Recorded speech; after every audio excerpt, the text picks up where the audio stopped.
एक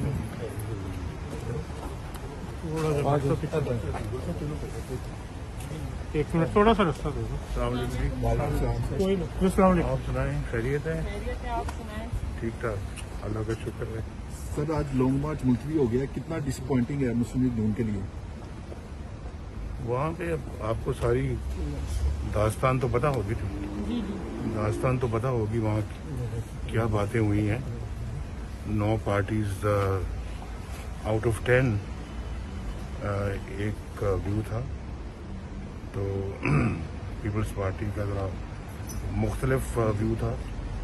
तो वरना तो लॉन्ग मार्च तो बिल्कुल अपने टाइम पे होना था। तो उन्होंने टाइम मांगा है अपनी CEC में जाने के लिए, तो रीज़न आपको पता ही है, मुझे आप क्यों पूछ रहे हैं? मियां साहब ये भी सुना है कि जरदारी साहब की एस्टेब्लिशमेंट से डील हो चुकी है और वो अब एक मनसूबा बंदी के तहत चीजों को पहले स्लो किया गया। मैंने और आपका ट्वीट पढ़ा है।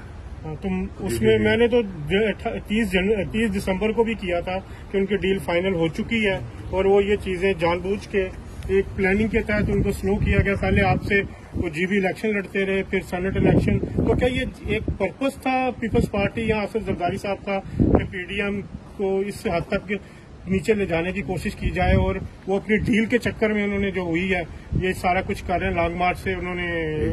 मुझे क्यों सवाल पूछ रहे हैं आप? क्योंकि ये एक तो एक चीज नजर आ रही है ना कि जिस तरह बाय पर्पस चीजें हुई हैं और वो एक दफा फिर कह रहे हैं वो इस्तीफे तो देने के हक में नहीं है। देर हो रही है जी।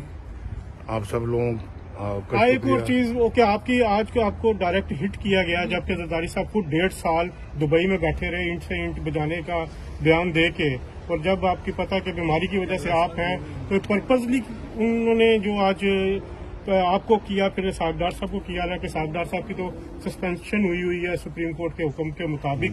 तो इसको कैसे आप देखते हैं कि क्या ये चीजें काबिल कबूल है आपकी 9 पार्टी? उसी तरह से देखते जिस तरह से आप देख रहे हैं।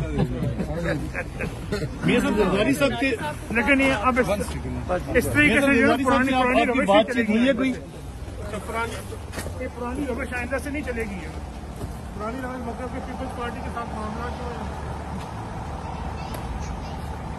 अभी आइंदा के लाए क्या होगा कुछ